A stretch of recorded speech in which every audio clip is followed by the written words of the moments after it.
Mr. Chairman, did you review the interviews we conducted this week?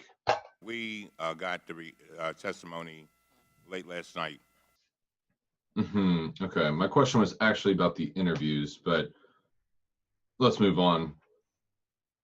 Who in your committee thought that it was the perfect blend of professionalism and comedy? We did. Mr. Chairman, with all due respect, Mr. Chairman, this is a violation of the rule, and if it was not intentional, I would not have a problem. I'm not saying it was intentional on your part. I'm saying it's intentional on his part, because Mr. Dean, last night on a cable news network, actually made it all very evident. I beg your pardon. Not only have you misrepresented the pronunciation of my name, but you've misunderstood how our network intentionally bolsters the privacy and security that our users deserve.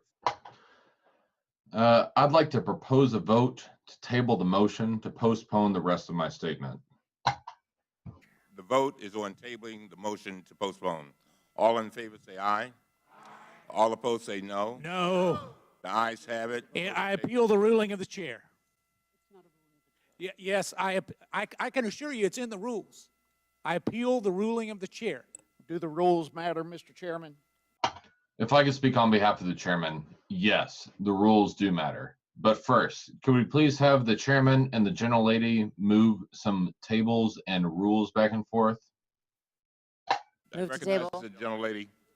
Move to waive the rules. There's a motion to Move table. to table. Chairman. The vote. Move She to made table. two motions. What's the motion? The vote is on tabling. I move to table the appeal to the ruling of the chair. I reclaim my time. Okay, I reclaim my time. We interviewed experts in the field from California to DC, from sea to shining sea.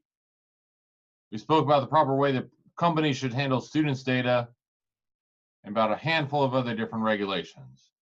We spoke about the proper way the companies should handle students' data, talked about a handful of different regulations that are designed to ensure the privacy and safety of their data. Well, something like GDPR is not too likely to happen in the States until maybe 2021. There are other guidelines to go by. FERPA pertains to all educational student data.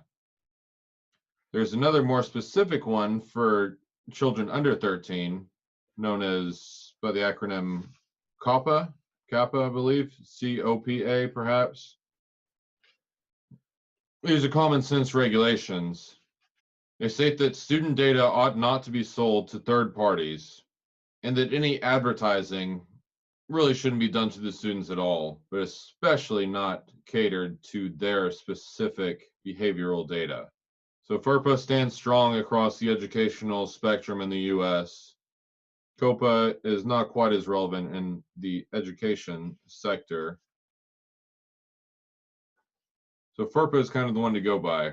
Talk about California.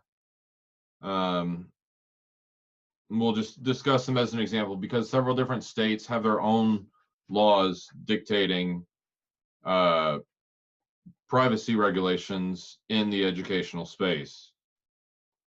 So the one in California, CCPA, bottom line FERPA is the one that we should probably be looking at. Now, I've received a lot of questions about what type of periodicals some of these professionals read, especially when they're involved in the education and legal space. So there's of course always, you're into your local paper. The gentle lady that I spoke to reads the Washington Post because she lives in Washington, D.C. She also follows the Chronicle of Higher Education and the periodical by the IAPP. But with that being said, I'd like to propose a vote to conclude this session and rip down this green screen. The vote is on that. All in favor say aye. All opposed say no. No. The ayes have it.